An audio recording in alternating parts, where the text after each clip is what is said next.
o'sha nogironligi bo'lgan shaxslarga aytgan bo'lardim. Endi har doim ham nima edi, yo'l tekis bo'lavermaydi. Endi o'nqir-cho'nqir bo'ladi.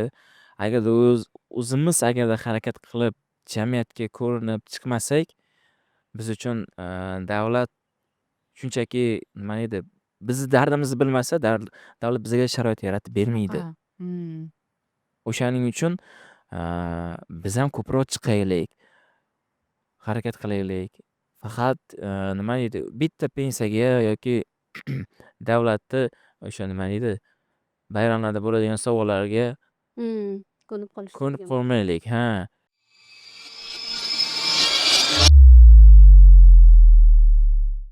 Hammaga salom. Bugungi podkastimiz inklyuziv jamiyat O'zbekistonda bormi? Inklyuziv jamiyatni yaratish uchun nimalar qilish kerak? Va shu kabi mavzularda suhbat bo'ladi. Bugungi mehmonimiz Murod. O'zi aktivist, faol. Biz oldin ham Murod bilan podkast qilgandik va hozir bizada yangi auditoriya. Balki ular sizni tanimasligi mumkin. O'zingizni ozgina tanishtirasiz va shu joyda aytib o'tmoqchiman, bizani kuzatuvchilar obuna bo'lib keyin kuzatinglar bizani. Obuna bo'linglar, iltimos. Analitikada ko'rsam, yaxshigina ko'rishlar soni bo'lganda, lekin obuna bo'lishmagan. Shu sababli birinchi obuna tugmasini mana shu yerda oddilarga chiqaringda, obuna tugmasini chiq etib bosasizlarda, keyin podkast ko'rishni boshlaysizlar. Balki bir 5 mingta bo'lgunimizgacha obunachilarni kofega taklif qilamizmi? Nimadir qilib bularni qiziqtirish kerak. Obuna bo'linglar, balki oranglardan shunaqa bir tanlov o'tkazib qolarmiz. Murod, xush kelibsiz. Bugun siz bilan bir nima deydi, samimiy, ruhdagi suhbat bo'ladi deb umid qilamiz. Kelganingiz uchun rahmat. Judayam podkastimiz judayam chiroyli joyda syomka bo'lyapti. Buning uchun bizni jamoamizga rahmat, operatorlarga, anaqaga yana nima deydi, Shogird yigitlarga. shogird yigitlarga, chiroq ustasi, hammaga rahmat. Murod, qalaysiz? Assalomu alaykum hammaga. Yaxshimisizlar, charchamayapsizlarmi? Biz yaxshi, rahmat. Siz qalaysiz? Biz yaxshi, xudoga shukr. Yana bir podkastda nima edi, ishtirok etganimdan ajoyib xursandman. Rahmat taklif qilganingiz uchun. Sizga rahmat. Doim yo'q demaysiz. Har doim qanaqa mavzuda shu anaqa qilamiz, inklyuziv haqida yoritamiz, gaplashamiz. Murod har doim ochiq. Juda ham xursand bo'laman bu narsadan, chunki sizga o'xshagan faol odamlar chiqib mediada gapirishi bu faqat va faqat plyus. Balki biz ham o'ylayman, qaysidir joylarda o'tkazib yuboramiz, ko'rmaymiz jamiyatda biza ham. Shu sababli sizlar o'zlaringiz ishtirok etishlaringiz, o'zlaringiz ommaga chiqishlaringiz, o'zlaringiz muammolar haqida gapirishlaringiz bu juda ham zo'r deb o'ylayman va tezroq qanaqadir yechimini topadi baribir. O'zi so'ramoqchi edim. Oldingi podkastlardan keyin adashmasam, judayam bir yaxshi ijobiy narsalar bo'lganda, podkastdan natijalar olgansizlar. Shu haqida gapiring. Avvalambor bizni qo'llab-quvvatlayotganlaringizga kattakon rahmat, chunki shuncha tashkilotlar bor yoki nima deydi? Anaqasi nima deydi? Vazirlik. Shuncha studiyalar bor, lekin inklyuziya bo'yicha baribir targ'ibot kam. Davlat tashkiloti va nodavlat tashkilotlarda ham bu narsa kam, lekin siz doim har doim sizlar qo'llab-quvvatlaysizlar. Uning uchun kattakon rahmat. O'zgarish avvalambor meni inklyuziv O'zbekiston jamoam safi kengaydi. Undan keyin Xudo xohlasa 2216 ta bo'ldik. Xudo xohlasa siz bilan olmasimizdan oldin 145 ta edi-da. Oila a'zoyim. Tamam. Inklyuziv O'zbekiston oilasi. Safi kengayib bormoqda. Keyingi yaxshi taraflari bu qiziqishlar va sizlardan keyin ham boshqa joylarga ham chaqirish boshlashdi. Nima edi? Intervyuga bordik, bir ikkita joyga o'tkazdik. Keyin agarda esingizda bo'lsa, aravacha masalasini ko'taruvdim, akkumulyator masalasi. Bittasi Instagramdan yozdi. Men sizga yordam bermoqchiman dedi. Sizga akkumulyator hadya qilaman dedi. Xudoga shukr, Ular akkumulyator hadya qildilar. Shu obunachiga avvalambor kattakon rahmat. Alloh rozi bo'lsin. Bizdan ham rahmat. Bu Inklyuziya O'zbekiston oilangiz haqida gapiring. Mana shu haqida oldingi podkastlarda ham gaplashgan bo'lsanglar kerak. Boshqa podkastlarda aytgan bo'lsangiz kerak buni. Bu podkastda ham aytib o'ting. Shu haqida o'zi bu nima uchun ochilgan? Nima maqsadda ochgansiz? Qanaqa oila o'zi bu? Xo'p. Inklyuziv O'zbekistonni ochishimdan maqsad O'zbekistonda ham inklyuziya bo'lishini xohlayman. Chet eldan 2024-yil adashmasam borib, Amerikaga borib tajriba almashib kelganman. U yerdagi sharoitlarni ko'rib juda xursand bo'ldim, maza qildim. Avvalambor birinchi o'rinda inson huquqlari u yerda. Shundan amin bo'ldim. Keyin o'sha nogironligi bo'lgan shaxslarga sharoitlarini o'rgandim, aniqladim. Keyin shuni endi O'zbekistonda ham qilib ko'raychi dedim-da. Va xudoga shukr, sekin-sekin o'zgarishlar bor. Biza bilan o'sha Sharoit Plus tashkilotida o'zim ishlayman, faoliyat yuritaman. Biz bilan hamkorlikni Toshkent davlat yuridik universiteti yuridik klinikasi bilan hamkorligida hozirgi kunda jamoatchilik nazorati o'tkazyapmiz. Ya'ni nogironligi bo'lgan shaxslar uchun sharoitlar yaratish bo'yicha. Yutuqlar bor, ancha-muncha yutuqlar bor, xudoga shukr. Lekin ba'zi joylarda hali muammolar haligacha bor. Xudo xolasa biz kurashda davom etamiz, baribir ham taslim bo'lmaymiz. Lekin baribir natija ko'ryapsiz, a? Natija bo'lyapti. Ijtimoiy tarmoqlardagi faoliyat. Natija bor, xudoga shukr. Oila borgan sari kengayib bormoqda. Endi bir ikkita negativlar ham bo'lyapti. Men bilasizmi, ijtimoiy tarmoqlarda ko'p o'tirishga harakat qilaman. Nimaga? Chunki nogironligi bo'lgan shaxslarning hayotini o'rganishga harakat qilaman-da. Chet el tajribasini o'rganaman. Shunda ham. Hozir shu bugun gaplashishni xohlardim. Mana shu inklyuziv insonlarga qarash qanday bo'lishi kerak-da o'zi aslida? Mani qarashni o'zi normalda mana qarash qanday bo'lishi kerak? Biz ularga qanaqa qarashimiz kerak? Va hozirgi qarash to'g'rimi, yo'qmi? Nimani o'zgartirishimiz kerak? Chunki chet eldagi o'zbek diasporalari juda ham ko'p aytishgan. Aynan o'sha Turkiya haqida gapirdingiz. Turkiyada istiqomat qiladigan bir ayol yozganini o'qigandim. Men ham Turkiyaga ko'chib kelgan paytimda o'ylaganman, bu yerda juda ham ko'p ekan. O'sha nogironlar juda ham ko'p ekan. Nogironligi bor shaxslar juda ham ko'p ekan deb o'ylaganman.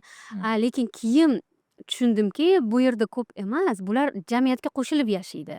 Bozorga boradi, do'konga chiqadi, sayrga chiqadi, maktabga boradi. Bular xuddi siz bilan menga o'xshab yashaydi. O'zbekistonda juda ham ko'p bunday insonlar uyidan chiqmasdan o'tiradi deyishganda. Mana hozir biz ham aytdingiz-ku, oldin metrolarda ko'rmasdik, tushishmagan. Nima uchun? Chunki imkoniyat bo'lmagan. Metroga tushishga sharoit bo'lmagan. Hozir esa bor, 100% emas. Endi ko'chalarimizda o'zi sog'lom odam ketayotganda ham trotuar tugab qoladi-yu.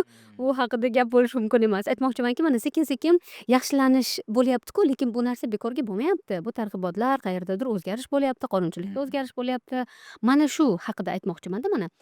Sizlarga jamiyat o'zi aslida qanaqa qarashi kerak?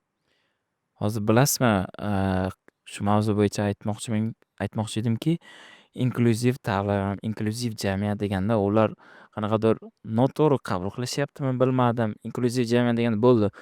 O'sha nogironligi bo'lgan shaxsga sharoit yaratib bersa bo'ldi. Deylik, ta'lim sohasi bo'yicha. Ya'ni o'sha nogironligi bo'lgan va nogironligi bo'lmagan shaxslarga bitta joyda o'qitilishi. Misol uchun. Bu inklyuziv ta'lim deganda alohida ular uchun ham sharoit bo'lishi kerak-da, baribir ham. Ya'ni bo'ldi, nima deydi? Sharoit yaratildi, bo'ldi. Shu bilan keyin tashlab qo'yiladi nogironligi bo'lgan shaxslarni, ko'pchiliklarni. Lekin o'sha birinchi yengil toifadagi nogironligi toifadagi o'sha aql zaifligi bo'lgan shaxslar baribir alohida ham ishlashi kerak-da.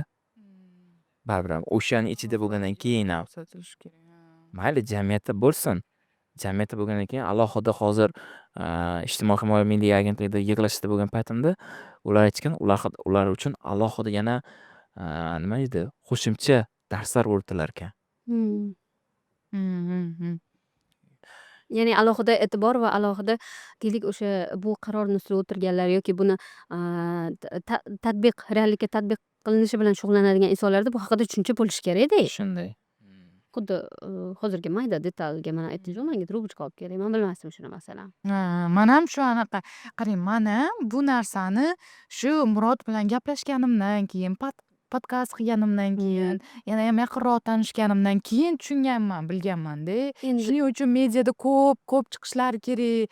Biza yana ham yaxshiroq tasavvurga ega bo'lamiz. Masalan, biz ham bilmasligimiz mumkin-da. Men ham masalan bilolmayman. Aslida qanday yordam bera olayman, aslida qanday bo'lishi kerak jamiyat. Chunki u yaxshiroq tasavvur baribir sizda bor. Chunki siz har kuni ishga qatnaysiz, transportdan foydalanasiz. Demakki, siz mendan ham yaxshiroq bilasiz. Aslida sizga nima kerak? Shu ma'noda-da, ya'ni bilganimdan keyin. o'zi mana shu narsani odamlar bilishi uchun u hech bo'lmasa o'zi bilmaydigan odamlarda ham ayb yo'q-da. Qayerdan biladi? Biz ko'rmaymiz ko'cha-ko'yda. Keyin mana bu narsani eshitgandimda men mana shu bizga rahm ko'zi bilan qarashini biz xohlamaymiz degan narsani eshitganman-da. Murod aytuvdi o'zi. Men aytganman shuni.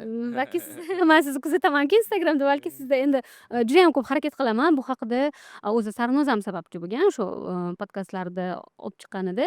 Masalan, biz uchun yangilik bo'lgan holatlar juda ko'pda. Mana buni biz noto'g'ri qilar ekanmiz, mana bu joyda noto'g'ri gapirar ekanmiz. Bu hamdardlik yoki anaqa sifatida emas. Bularni ham huquqi. Biz qanday yashayotgan bo'lsak, biz resurslarimizdan qanday foydalanayotgan bo'lsak, bu sizlarni ham huquqinglar, to'g'rimi? Mana shuni sizlar qanday qilib odamlarga yetkazib berishni xohlardinglar? Buni qilibman. Avvalambor baribir ham birinchi o'rinda buni media sohasida, chunki bilasizmi, hozir ko'pchiligi sog'lom jamiyat ommaviy axborot vositani ichida-da, ya'ni ijtimoiy tarmoqlar ichida. Endi men o'zim baribir bir o'zim bu narsaga nima qilolmayman, jamiyatga yetkazib bera olmayman. Baribir ham menga o'xshagan shunaqa nogironligi bo'lgan shaxslar ham agarda jamoa bo'libmi yoki tartibdami shu narsaga o'rganilsa, misol uchun men bularni o'zimdan o'zim ham shu yergacha kelganim yo'qman. Misol uchun birinchi o'rinda, ya'ni buni rivojlantirish uchun SMM kursini o'rganganman. SMM kursida o'qiganman. Ko'proq qanaqa yetkazib berish imkoniyati bor. Keyin o'sha o'tgan yilmi, 2025-yili men xursand bo'lgan tarafim Amerika elchixonasi tomonidan bitta loyiha bo'lgan, chet elga safar bo'lgan. O'sha paytda blogerlarni ham jalb qilgan edi. Ular shu tarafini zo'r o'ylashi nimaga? Blogerlar orqali ham nima deydi? Jamiyatga yetkazib berish sal osonroqda, chunki auditoriya ularda ko'pda. Bizda kam. Lekin bilmadim, afsuski bu narsa Amerika elchixonasi zo'r g'oya qildi, lekin afsuski bu yerdagilar endi blogerlar qo'llab-quvvatlashi bo'lmadi-da biz tarafdan. Ular birga borishganda nima bo'ldi? Ya'ni ulardan nima Ular- talab qilingandiki? Ulardan nima talab qilganini bilmadim. Nima sababdan bu blogerlar bilan biz bilan borganligimizni o'zimiz ham bilmadik-da unchalik yaxshi. Endi bir tarafini bildik, ya'ni ular ham o'rgansin, chet eldagini nima deydi, o'rganib, sharoitlarni o'rganib, balki O'zbekistonda nogironligi bo'lgan shaxslar bilan birgalikda biron bir kontentni, biron bir muammolarni Kontent ko'rmadik, Murod? afsuski Siz borgan blogerlar bilasizmi? Endi men ham bir ikki kishini bilaman. bilaman, lekin hozir ular aytsam xafa bo'lishadi. Balki ularga ham tushuntirish berilmagandir. Yo'q, Uzoq. balkim bilmadim, balki berilmagandi bu tushuntirish. Shuning uchun agarda misol uchun biron bir loyihalar bo'lsa, baribir ham nogironligi bo'lgan shaxslar blogerlarni birgalikda bu kontent ham ular ham bizni bilib olishadi-da. Shunaqa blogerlar bor, voy bular bechora deydi, ular kartaga olib chiqib, bularga nima deydi, rahmdorlik qilib kartalarni olib chiqamiz, pul yig'ib beramiz deydi, bo'ldi. Shu bilan jim bo'lib qoladi deb o'ylashadi-da. Bizga unaqa narsa kerak emas. Kelinglar blogerlar o'sha nima edi, kontent olib boradigan hamkorlikka. Misol uchun nogironligi bo'lgan shaxslar uchun biz sizdan faqat yordam so'raymiz. Bu eng katta savob ish. Chunki jamiyatga ko'proq yetib boradi. Ha. Inklyuziya. Misol uchun ko'zi ojiz qanaqa, tayanch harakat nogironligi bo'lgan shaxs qanaqa, zaif eshituvchilar qanaqa, shularni yetkazib berish uchun. Ular orqali yetkazib berish uchun. O'shaning uchun ularni qaniydi hamkorlikda ishlasak ular bilan. O'sha siz savol berdingiz-ku, ya'ni rahm qilish va hurmat rahm qilish bilan hurmat qilishni farqi nimada? Manzurani savolida menga shu anaqa kelyapti-da, yanayam qisqaroq variant kelyapti. Siz uchun Rahm bilan nima dedingiz? rahm qilish bilan hurmat qilishning farqi. Endi rahm qilishni o'sha unga nisbatan bechora deb ko'rishi, qiynalgan, manimcha ishlolmaydi ham, o'qolmaydi. Undan ko'ra pul berib, nima deydi, moddiy taraflamanmi yordam bersam, shundan balki shuni orqali savob olamanmi deb o'ylaydi. Agarda nima deydi, bu taraflama qilsa, kel undan ko'ra shu bu bolaga investitsiya qilay. Birinchi o'rganaman. Sen nimaga qiziqasan? Nima qiziqishlaring bor? Agarda bo'ldi, sani esim nima edi, bo'lgiligini xohlayapsan, bo'ldi, men senga kerakli narsalarni olib beraman, shug'ullanasan, yordam beraman, investitsiya kiritaman. Sen shu soha bo'yicha ketasan. Yoki deylik, ta'lim sohasida. Men katta nima edi, maktab o'quvchisi bo'lmoqchiman. Nima kamchilik bor? Shu taraflarni qo'llab-quvvatlayman deydi. Endi men yashirmayman. Bitta yaxshi inson menga notebook olib bergan, yaxshisidan. O'zi ham endi unaqa notebook sotib olish Zo'ridan. 16-17 millionlik notebookda u. Agarda menimcha shu bo'lmaganimda men haligacha hozir o'zimni kelajagimni topolmay yurgan bo'lardim. Bu notebook orqali men birinchi o'rinda Sharoit Plusga, oldin Sharoit Plus tashkilotida ko'ngilli a'zo edim. Ya'ni Sharoit Plus tashkiloti bu nogironligi bo'lgan shaxslarga ham mustaqil jamiyatga qo'shishga yordam beradi. 5 yil bo'lgan bo'lsam, o'sha yerda Sharoit Plus tashkilotida ko'p narsa oldim. Mustaqil bo'lib jamiyatga qo'rqmasdan chiqishni o'rgandim o'sha yerda. Keyin bitta hamkasbim menga o'sha yerdan ish taklif qildi. Ungacha kollejda kompyuter sohasi bitirganman-ku. Kompyuter yaxshi bilardim. Jamchalik emas, bilardim, Excel Word'larni bilardim. O'sha orqali Sharoit Plusga ishga kirib qoldim. A'zolar bilan ishlash bo'yicha. Chunki menda o'sha nima edi, aktivlik bor edi. Shu yoshlarda o'sha nogironligi bo'lgan shaxslarni jamiyatga qo'shishga imkoniyat, kuch bor edi-da menda. Shu bilan ishga kirdim. Shu soha bo'yicha keyin o'rganib, izlanib, hozir Xudoga shukr o'zimning ishim bor. Universitetda o'qiyman. Bundan keyin universitetga o'qishga kirdim. Kimdirgadir, kim Ya'ni o'sha inson olib bergan notebook orqali shu darajaga keldim. Investitsiya kiritish kerak demoqchisizda. Ha, xayriyaga emas, ta'lim, ishga investitsiya berib kiritinglar. Xuddi endi baribir har bir gapimni baribir chet el aytaman. Chunki chet elda kerak bo'lsa nodavlat notijorat tashkilotlarga ham investitsiya kiritadi. Ularda kuch bor-da, lekin moliyaviy tarafda imkoniyat yo'q. Agarda moliyaviy tarafda imkoniyat bo'lsa, ishoning juda katta natijaga erishish mumkin-da. O'sha nodavlat notijorat tashkilotlar.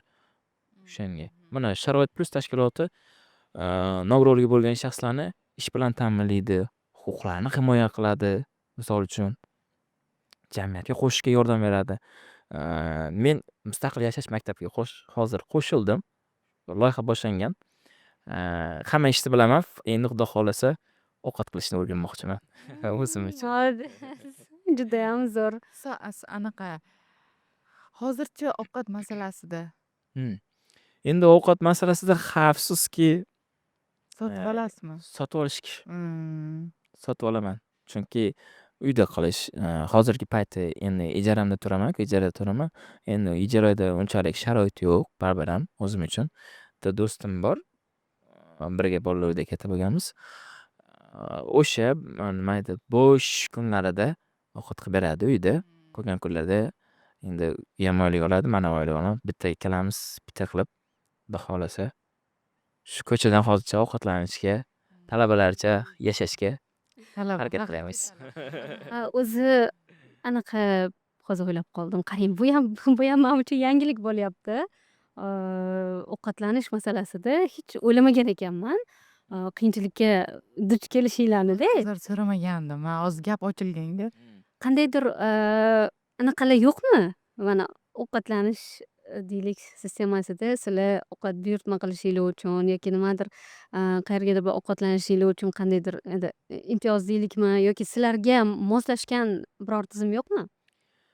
Endi hozir bitta nima edi fast food bor, mashhur fast food. Men uni hozircha reklama qilmay turaman. Reklama pulini olmaganim uchun. Lekin rahmat aytishga arziydigan bo'lsa, menimcha aytish kerak. Albatta, rahmat aytishga arziydi. Chunki har doim kirib turaman. Chunki talaba bob, arzon taomlar va sifatli, mayli. Collab qilamiz. Ha, Collabim qabul qilsin. Luk. Ha, sevimli Luk brend menga yoqadi. Menga ham yoqadi. Studentligimizda Anaqa qilishardi eslaysizlarmi? Kola vip qilishardi. Qancha icholsang shuncha kola ich qilib shunaqa aksiyalar o'tkazishardi. Ha, aniq. Yo'q, adashdim men. City Mallda yo'q, u yerda yo'q. Chunki U yerda yo'q. shunaqa borku, u yerda ham qaysidir shunaqa xohlaganingizcha Ha. ishingiz mumkin-da. Luk qilganda shuni men birinchi luk Lukda hozir ovqatlanish bor, salat bor, xuddi shuni aytganingizdek. Ha, 25 mingga sotib olasiz, xohlagancha xohlaganingizcha. ichi to'ldirib olaverasiz. Har xil Shunaqa qilishgan. Har xili borda. borishimiz kerak ekan eslab. Anchadan beri bormay qo'ygandim-da. Zo'r. Ya'ni men aytmoqchimanki, men borib navbat kutib o'tirmayman-da. Borib, odamlar bor, bir xil va o'tkazib yuborishi mumkin, o'tkazib yubormasligi mumkin. Ayniqsa ro'za payti ishoning yaqinlashib bo'lish mumkin emas edi. Beruniy tarafda so'raman-ku. Sharoit bor hamma narsaga. Shunchaki ilova orqali luk ilovasi bor. Yuklab olasiz, o'zingizga kerakli ovqatlarni belgilab klik orqali shuni to'lov qilib yuborasiz. Borib olib kelasiz. Men yana bitta tarafim, menga yoqqan tarafi ayniqsa o'sha Beruniydagi lukdagilar nima edi, yordamchilari kerak bo'lsa-chi ishoning ular o'zlari olib kelib berishadi menga. Mani vaziyatim uchun. Nima edi, bo'ldi, siz anaqa qilmay qo'yavering, biz o'zimiz sizga olib borib beramiz deyishadi. Tushunadi. Men bilgan filiallarda xodimlar juda ham xushmuomala. Endi men hamma filialga kirmaganman. Men ikkita filialni bilaman. Ikkala filiallarda ham xodimlar juda ham xushmuomala. Yaxshigina collab bo'ladi shekilli. Bu chin dildan, chin yurakdan anaqa edi. Zo'r qoyil. Men Evs deb o'tiruvdim hozir taxminan. Men fedab tushundim nimagadir. Chunki men fedab xodimlar unga har doim maqtayman-ku. Juda ana ko'rdingiz-ku shu kuni o'tganimizda. Zo'r qoyil. Xodimlar zo'r. Bu muhim. O'zi kompaniyadagi o'sha xizmat ko'rsatayotgan xodimlari xizmat sifati, muomalasi bu o'sha kompaniyaga yana qayta borish uchun ko'p sabab bo'ladi. Ajoyib. Mana hammani orasida ko'proq odamlarga yetib borishini targ'ibot qilish kerak ekan. Men aytgan ilovalar bor-ku, hozir ilovalar chiqyapti. Restoranda biz o'zimiz ham foydalanamizda, nechadir foiz kechki ovqat paytida nechadir taomlari skidka qilishadi-da. Faqat shu bitta minus tomoni. Endi bu minus tomoni emas, shunchaki dostavka qilishmaydi ular. O'zingiz borib taomni bron qilib, o'zingiz borib uni olib ketishingiz kerak. Mana shunaqa narsalar ko'proq kerak ekan demoqchiman bizning jamiyatga. Ko'proq chunki men uni ko'proq talabalardan eshitdim-da. Talabalar juda ham maqtashdi. Bizlar uchun rosa qulay bo'ldi bu. O'qishdan chiqamizda, bron qilamizda, borib band qilamizda, borib olib kelaveramiz deyishdi. Va hattoki ba'zi bir kafe egalari juda ham yaxshi ekan, kurer jo'natib iltimos berib yuboring desa, ular berib yuborishar ekan. Endi buni eshitdim. O'zim aynan kurer masalasi o'zim sinab ko'rmadim, lekin men ham o'sha ilovalardan foydalanib ko'rdim. Sizga aytamiz ularni keyin. Nima deb o'ylaysiz? Masalan, nogironligi bor odamlarni o'zi ham ba'zan jamiyatdan o'zlari ham uzoqlashib qoladimi? Masalan, men yuqorida aytdik-ku, ko'rmaganman metroda dedim. Aslida qanaqadir ular ham uzoqroq turgisi keladi deb o'ylayman menda. Ya'ni balki juda ham ko'z qarash bo'ladi-yu, biz ko'p e'tibor berib qaraymiz, ko'rsak ko'chada yoki bilmadim, diskriminatsiyaga uchrashadimi, nimagadir o'zlari ham jamiyatdan uzoqlashib ketgandek ko'rinadi menga. Masalan, men Murodni bilar ekanman, yana Anorani bilaman. Yana bir ikki kishini bilaman-da. Sizni Instagramingiz orqali bilamiz. Zo'r. Endi bilasizmi? Avvalambor birinchi o'rinda baribir infratuzilma bo'lishi kerak-da. Misol uchun men endi to'g'risi aytaman, taslim bo'lmaydigan kurashuvchi insonman-da. Sharoit bo'lmasa ham baribir ko'chaga chiqish kerak. Xohlayman jamiyat bizga o'rgansin, ko'rsin, sharoit yo'qligini bilsin. misol uchun. O'rgansin. To'xta, endi keyingi safar ular sharoit yarashishga o'rganadi-da. O'sha bu narsa bilasizmi? Men hozir mana keyingi podkastdan oldingi jarayondan keyingisida o'sha yana ko'proq ko'chaga chiqishni boshladim. Yanada ko'proq chiqishni boshladim. O'sha nima edi? Oddiy sog'lom jamiyatda o'sha mana metrolarda qilingan sharoitlar, o'sha elektron panduslardan o'sha norozichiliklar paydo bo'lishyapti. Qo'ying bo'lsa, nima ishlatmayapti. Bu men uchun plyus. Nimaga? O'sha bizani o'ylayapti. Oddiy xalq. Shunga sharoit qilib bermaydimi? Shunaqa qilib bermaydimi degan gaplar. Nimaga ishlatishmaydi? O'shunaqa o'shanaqa narsa ular o'rganyapti. Jamiyat bunga nima edi? Yordam bergisi kelyapti. Agarda ko'proq chiqsak, agarda uyda o'tiraversak, hech kim bizga sharoit kerakmi, kerak emasligini bilmaydi ham kerak bo'lsa bo'yicha. Ya'ni boshqalarni ham ko'chaga ko'proq chiqib ko'rinsin degan ma'noda aytyapsiz. Ha. O'sha nogironligi bo'lgan shaxslarga aytgan bo'lardim. Endi har doim ham nima edi? Yo'l tekis bo'lavermaydi. Endi o'nqir bo'ladi. Agarda o'zimiz harakat qilib jamiyatga ko'rinib chiqmasak, biz uchun davlat shunchaki nima edi? Bizni dardimizni bilmasa, davlat bizga sharoit yaratib bermaydi. O'shaning uchun biz ham ko'proq chiqaylik, harakat qilaylik. Faqat nima edi? Bitta pensiyaga yoki davlatni o'sha nima edi? Bayramlarda bo'ladigan sovg'alarga ko'nib qolmaylik. Ha. Bitta narsani unutmanglar. Men aytmoqchi bo'lganim, ota-onani bizga bog'lab qo'ygan joyi yo'q. Eng yomon ko'rgan narsam bu insonga bog'lanib qolish. Chunki baribir bir kun bog'lanib qolasiz o'sha insonga. Ertaga u birdaniga yo'q bo'lib qolishi bor. Uni oldindan tayyorgarlik kutishga shu narsaga. Ya'ni nima edi? Xuddi mana qo'lim borda, o'sha yo'qolib qoldi. Endi bunga ko'nika olmayman. Oldindan tayyorgarlik ko'rish kerak bu narsaga. Ya'ni jamiyatga o'sha sharoitga ham xuddi shunaqa narsa. Insonga nisbatan deganim. Bugun shu inson bor, ertaga u ketadi u inson. Hammamiz issiq jonmiz. Undan ko'ra o'zimiz mustaqil harakat qilinib, mayli sekin-sekin bo'ladi, o'rganadi. Misol uchun men hozir 28 yil deganda mustaqil jamiyatga qo'shildim-da. Men endi bemalol ko'chalarda bemalol yura olaman. Mayli sharoit bo'lmasa ham qo'rqmayman. Hech narsadan qo'rqmayman. Kurashaman oxirigacha. Yetmagunimcha. Bu menga birinchi dars sabab bo'ladi. Hozir qarang, qanaqa zo'r gap aytdi-da. Ya'ni aytyapsizki, kimnidir bizga yordam berishini kutmasdan Ota-onani ham o'zi harakat qilsin. Hattoki ota-onani ham, boshqani ham. O'zi aslida rostda mana bular chiqsa, odamlar bilmaydi. Odamlar sizlarga bilmaydi qaysi ma'noda. Bilamiz, sharoit hammaga bo'lishi kerakligini, lekin bu haqida eslatib turilmasa, odamlar rostdan ham buni bilmaydi. Chiqib, mana bu yerda mani chiqishim uchun ham pandusmi o'sha bo'lishi kerak. Men avtobusga chiqishim uchun sharoit bo'lishi kerak, metroga chiqishim uchun sharoit bo'lishi kerak. Bu menga rahmiylar kelishi uchun emas. Bu mani haq-huquqim. Bu aslida bo'lishi kerak bo'lgan normada qilinishi kerak bo'lgan narsa deb sizlar o'zinglar haqiqatda eslatib turmasanglar, keyin qolgan faollar bular uchun kurashadi. O'shandagina. Bitta uzr gapingiz bo'ldi. gapiring. Bitta bloger bilaman, piyodachilar, manimcha sizlar ham tanisanglar kerak. Ya'ni boshqa blogerlarga bu namuna bo'lishi uchun xohlardim. Piyodachi bilan bitta video olib chiqqandik, pandus, xalqlar do'stligi pandusini olib chiqqandik. Xudoga shukr, bu video 1,200,000 ta prosmotr bo'ldi. Tasavvur qilasiz. Почти bu O'zbekistonda 1 millionta aholi ko'rdi degani.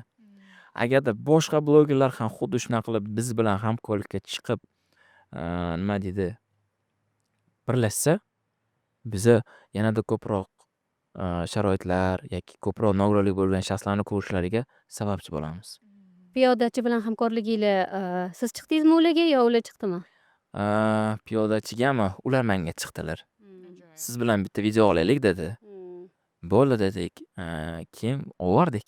Zo'r, Zo'r. judayam zo'r kursilar. Man u videoni ko'rganman. O'zi piyodachini biz hammamiz kuzatamiz, qo'llab-quvvatlaymiz. Agar shu Chaqirish videoni kerak. bo'lsa, albatta keling. Anaqasi ham zo'rda, piyodachi.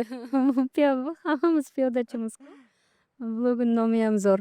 Bitta savolim bor edi.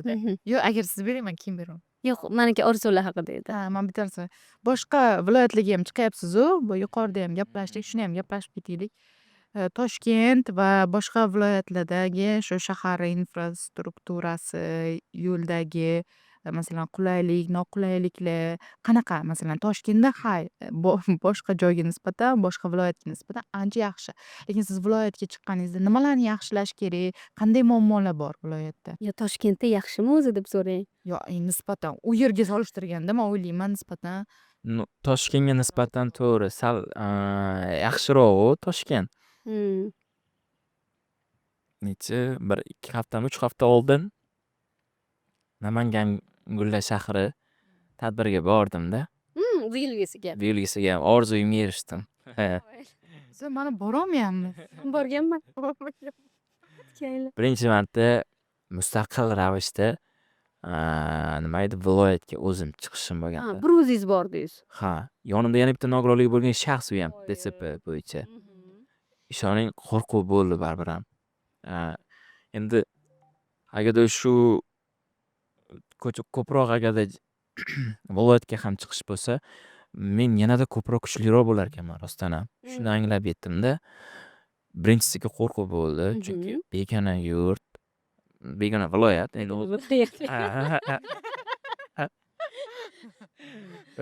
Endi men uchun Lekin hissiyot shunaqa bo'ladi.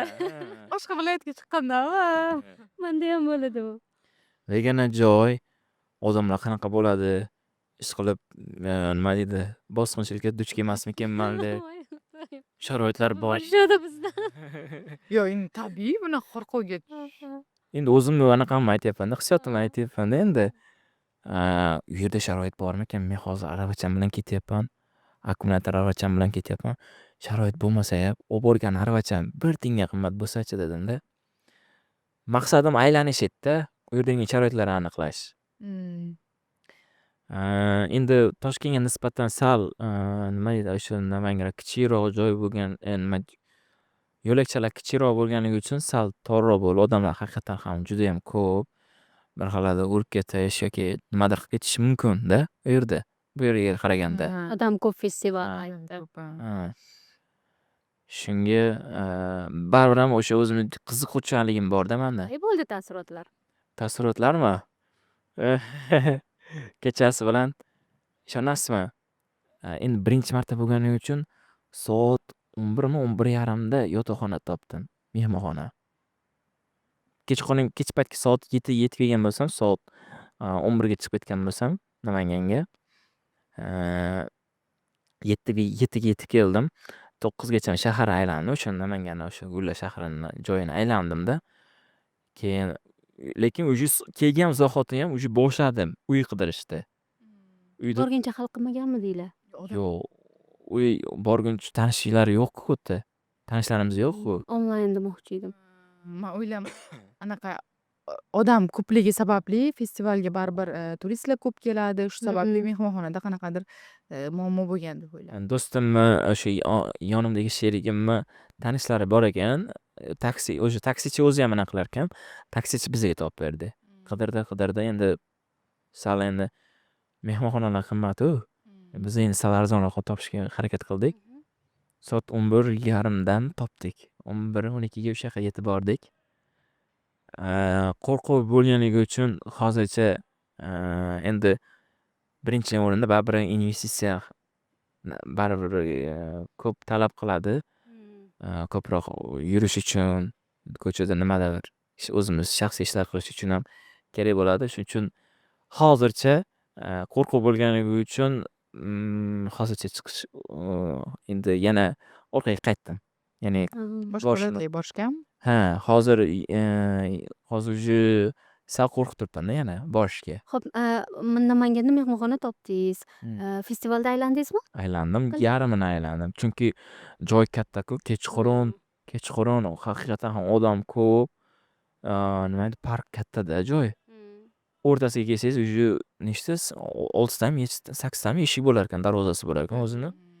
O'rtasiga kelib qolgan, qaysi eshikdan chiqib ketishimni bilmay qoldim-da. O'zim joyimdan chiqib ketishim kerakmi? Yarim yo'lda qaytdim.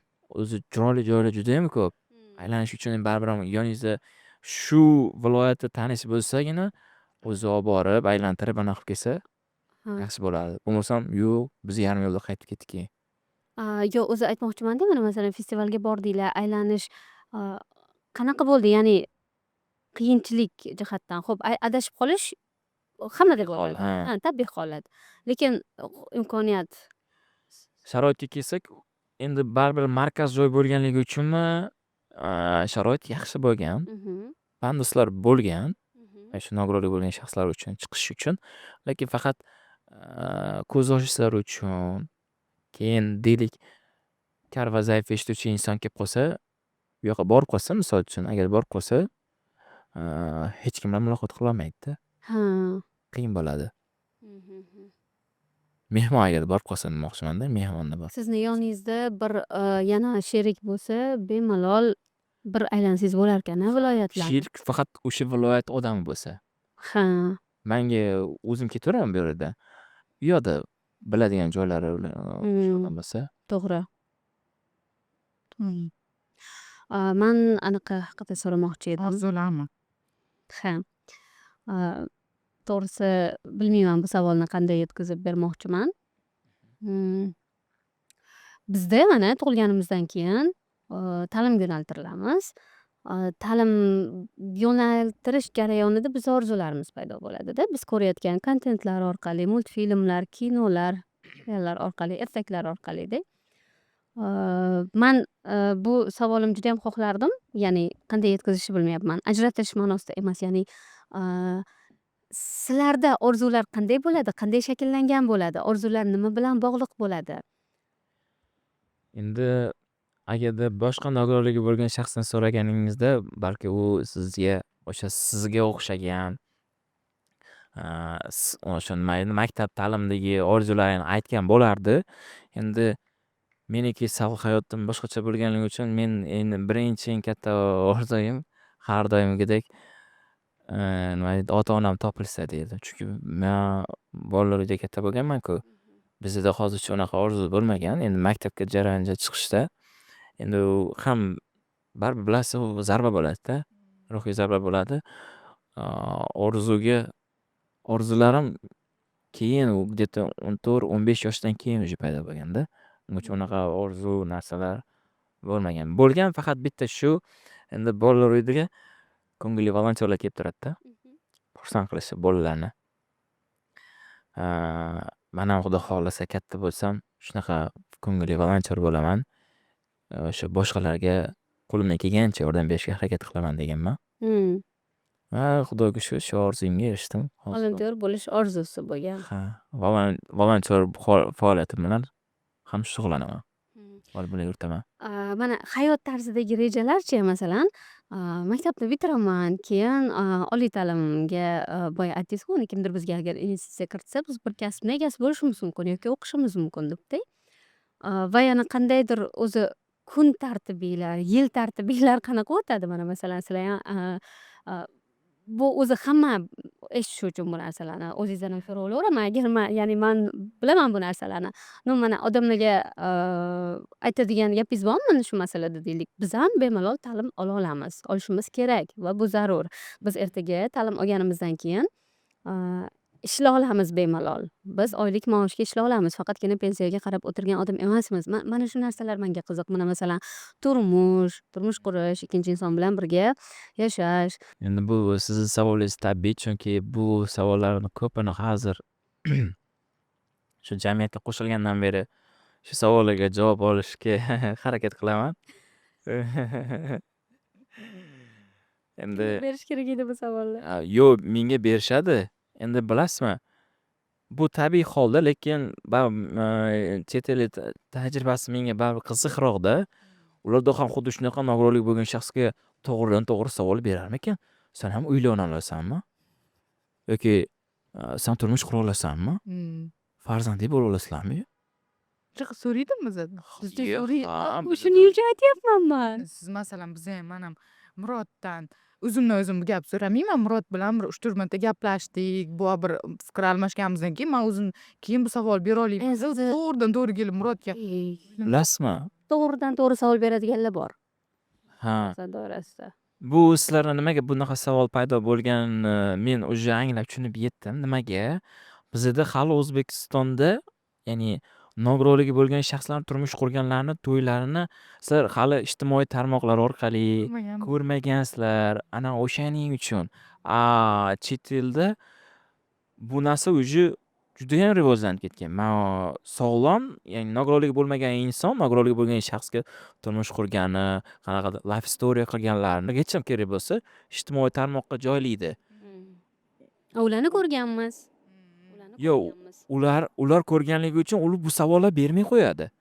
Chunki ular уже tushunadi. Demak, bular turmush qura oladi. Demak, ular ham farzandli bo'la oladi. Keyingi o'sha narsa o'sha farzandli bo'lish jarayonlarini ham даже ko'rsatyapti-da. Shu narsani yoritadi. Qo'rqmaydi. O'lmasdan yoritaveradi. Chunki nogironligi bo'lmagan jamiyatga buni ko'rsatish kerak. Bu savolga boshqa nima edi? O'rin qolmasin bu savolga. Bizda nogironligi bo'lgan shaxslar bitta oilani bilaman. O'sha oila endi bilmadim hali ko'pchilik ko'rmaganmi deyman. Bu savol sizlarda paydo bo'lyapti, lekin ularda ko'rgandan keyin Bloger emas. Bizda emas. bloger. Ha, Ya'ni men odamlar anaqasidan Ha. chiqib bu savolni. Albatta. U hamma beradi. Ana Savollar. bloger turmush o'rtog'i bilan videolar qo'yadi. Qo'ltayoqda bitta oyog'i yo'q odam. Qaysi davlatda inklyuziv insonlar uchun sharoitlar zo'r, qaysi davlatlarda judayam yomon. Bilamizmi? Nima deydi? Buni xudo xohlasa agarda moliyaviy tarafim agarda kuchaytirib olsam, men albatta chet el tajribasini o'rganishni xohlayman mustaqil ravishda yonimda sherigim bilan borib, chunki chet el tajribasi yaxshiroqda. Chunki O'zbekiston hali Yevropa bo'lishga hali borda, afsuski. lekin oxirgi yillarda masalan ijobiy Ha, o'zgarishlar lekin ko'z tegmasin, shu oxirgi yillarda men avvalambor yurtboshimizga kattakon rahmat deyman. Ko'pchilik inklyuziyaga qarshi bo'layotgan bo'lsa ham, qo'sh tirnoq ostida deputatlarimiz, parlamentdagilarimiz qarshi bo'layotgan bo'lsa, lekin yurtboshimiz doim qo'llab-quvvatlaydi. Har doim ko'raman. Endi meni ham orzuyim bor shu yurtboshimiz bilan ko'rishish. Har doim yig'ilishlarida nogironligi bo'lgan shaxsni ko'raman-da. Ya'ni ularni majlisida inklyuziv. Nogironligi bo'lgan va nogironligi bo'lmagan shaxslarni ham tengdek ko'radi demoqchiman-da. Endi pastdagilardan iltimos qilib qolardim. Sizlar ham shu yurtboshimizga o'xshagan bo'linglar deb. Men Amerika bilan solishtirgan bo'lardim, chunki o'sha Amerikada ham bo'ldim dedim-ku. Agarda shu akkumulyator bo'lganda balki ko'proq joylarni ko'rish imkoniyatim bo'lardi agarda. Afsuski akkumulyator bo'lmaganligi uchun men erkin ishoning, hattoki avtobusgacha chiqmoqchi bo'ldim-da. Avtobusda sharoit qanaqa ekanini uzoqdan ko'rdim, lekin baribir o'zim avtobusga chiqib olganim baribir boshqachada, baribir ham. Akkumulyator bo'lmaganligi uchun u avtobusga chiqa olmadim-da. Odam o'sha aytaman, men eng yomon ko'rganim shu odamga suyanib qolishim. Odam meni tilimni tushunmaydi. Xafa bo'lmasin, qachonki menday bo'la olsa, meni dardimni his qila olsagina, ana o'shandagina tushunadi. Meni haydab yurgan odam, endi men unaqa norozi emasman, baribir ham haydash bilan haydash farqi bor-da. Agar o'zim erkin haydab harakatlanganimda maza qilib ko'proq narsalarni o'rganib kelgan bo'lardim demoqchiman. Shuning uchun u yerda sharoit zo'r. O'zbekiston ham xudoga shukr rivojlanishda davom etyapti inklyuziyalikda. Sizni eng ko'p ranjitadigan stereotiplar qaysi? Bitta aytib berdingiz bizga. Qaysi? Yoki Anor aytgandimi, pul tashlab ketadi. Ha, u manda ham bo'lgan bu voqea. Siz aytib beruvdingiz, по-моему. Ha, bu manda ham bo'ladi bu Shu odamlar voqea. tomonidan qanaqa munosabat sizni juda ham xafa qiladi? Endi endi bu qanchalik qabul qilish yoki qabul qilmaslik bilmadimu. Yashirmayman. Uni sizning narigi podkastimda aytib bergan bo'lsam, bu podkastimda hozirgi yangi mavzu bu ya'ni nogironligi bo'lgan shaxs, nogironligi bo'lmagan shaxslar bilan birgalikda turmush qurish jarayoni. Ko'pchilikda shunaqa narsa bor. O'shalar turmush qursa, farzandlari nogiron bo'lib tug'ilishi deb o'ylashadi-da. Lekin bu narsa yo'q narsa-da. Hammasi Allohdan. Berguchi ham, olib qo'yguchi ham Allohda. Uni hamma boricha qabul qilish kerak.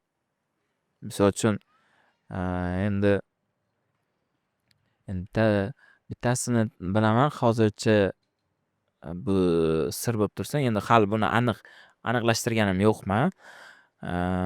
Bitta sog'lom inson nogironligi bo'lmagan shaxs bilan turmush qurgan.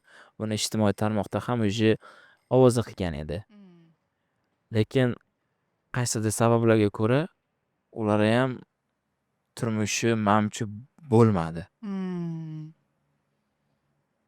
Agarda aniqlashtirib olsam yaxshi bo'lardi. Nimaga bu? Bu podkastda kelib gapirib beraman. Mana bu ish topish masalasini so'ramoqchi edimda. Ish beruvchilar ko'proq nimani tushunmaydi? Ish topuvchilarmi? Ish topuvchilar ko'p. Yo'q, ish beruvchi. Ish beruvchilar, Ish beruvchilar ko'proq nogironligi bo'lgan shaxsni tushunmaydi. Ya'ni ularda yana qo'shimcha vazifa yuklatiladi-da. Ya'ni nogironligi bo'lgan shaxs uchun alohida sharoit yaratib berish kerak. O'sha unga minusda u. O'shani o'ylagan holatda nima deydi? Nogironligi bo'lgan shaxsni ishga olishni xohlamaydi. Qo'shimcha u. Agarda olsa, yutuq bor-da. Imtiyozlari bor. Ha, imtiyozlari bor. Korxonalarda Albatta, agar soliqda imtiyozlari bor. xodimlarida buni ko'pchilik bilmasligi mumkin. O'zi kompaniyalar HRlarni ora-orada o'qitib turish kerak-da. Bu haqida o'rgatiladi ularga. Zo'r, ya'ni nogironligi bor xodim ishga olsa, juda ham yaxshi imtiyozlar bor kompaniyalarda. Men tavsiya qilgan bo'lardim o'sha tadbirkor korxonalarni ko'proq chet eldagi tadbirkorlarni kuzatib borishini. Chunki Qozog'iston va o'sha Turkiya o'sha nogironligi bo'lgan ya'ni inklyuziv ular uchun sharoit yaratib, hozir ular zo'r rivojlanyapti. Ishonasizmi? To'g'ri, sekin-sekin, zato mevasi zo'r. Yaxshirog'idan berishi mumkin-da. Agarda o'sha nima deydi, tadbirkorlar va korxona egalari chet ellik tajribalarini o'rgansa ko'proq maqsadga muvofiq bo'lardi.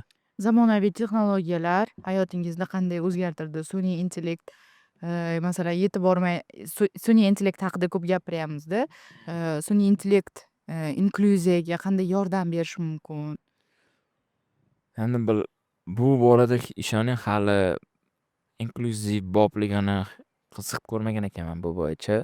Endi faqat butun jamiyatga xavf bo'lishi mumkin, lekin hali nogironligi bo'lgan shaxslar uchun qanday foyda berdi, qanday foyda bermadi, uni hali o'rganmagan. Podkastimda o'rganib kelinglik. So'rayman, mana savol ochiq qoldi. Yo'q, qachongacha biz sun'iy intellektga bog'lanib qolaveramiz. O'zimiz ham harakat qilaylik. Miyani nimaga bergan? Uni ishlatish uchun. Xo'p. Qanaqa savollaringiz bor? Meni savollarim tugadi. Qanday chiroyli aytdingiz, savollarim tugadi. Boya o'shanga aytdim-da, savollar. Agar sizni butun O'zbekiston eshitsa-da, qanaqa gap aytgan bo'lardingiz? Qanaqa? Ya'ni Butun O'zbekiston bilishini xohlagan nima bor sizda? Nimani aytgan bo'lardingiz? Insonlar deb mana bitta gap aytish imkoni bor sizda. Keyin qamalib ketaman-a.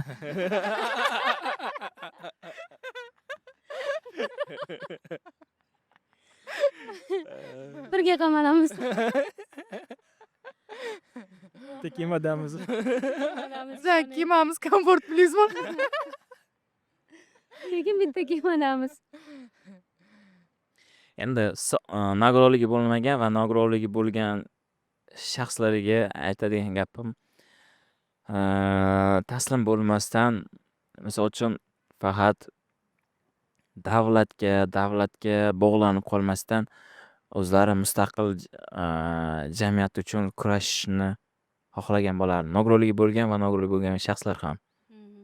Chunki endi men tasavvur qilyapman-da, nogironligi bo'lgan shaxsda shunchalik kuch bor, demak nogironligi bo'lmagan shaxs bizdan menimcha 10 baravar ko'p-da bu narsaga. O'shaning uchun birlashib jamiyatni o'sha Yevropa darajagacha chiqarishni xohlagan bo'lardim. Chunki biz endi yangi O'zbekiston, inklyuziv O'zbekiston quryapmiz. Shuning uchun. Zo'r. Sizda qanaqa? Qilmaymiz ekan. Ha, yo'q, yaxshi gap bo'ldi-yu. Yo'q, gapni olib qo'ydim-da.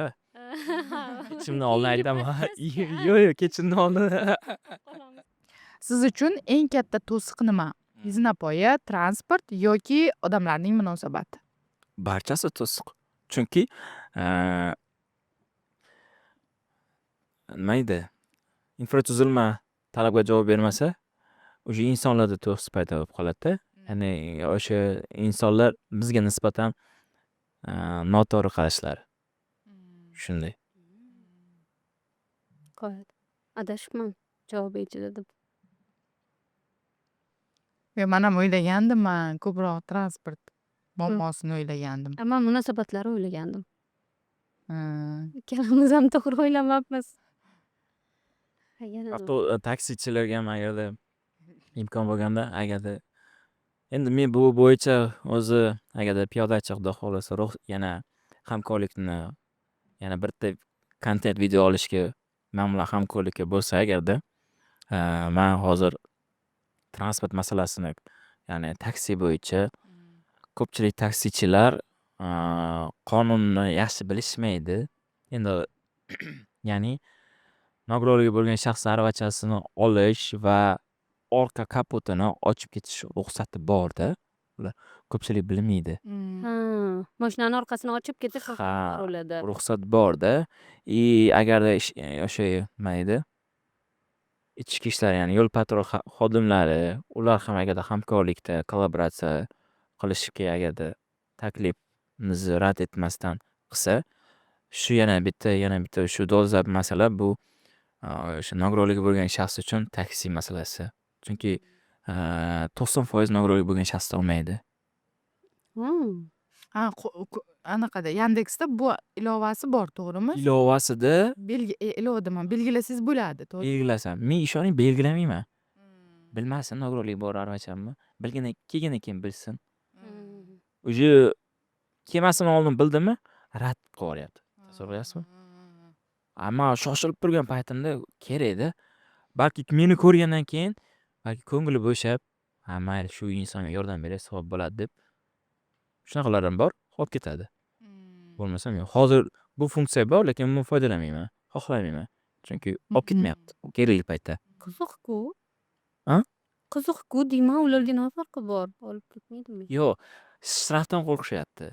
Lekin bu yo'q, shtraf yo'q. Yo'q, umuman hech qanaqa shtraf yo'q bu borada.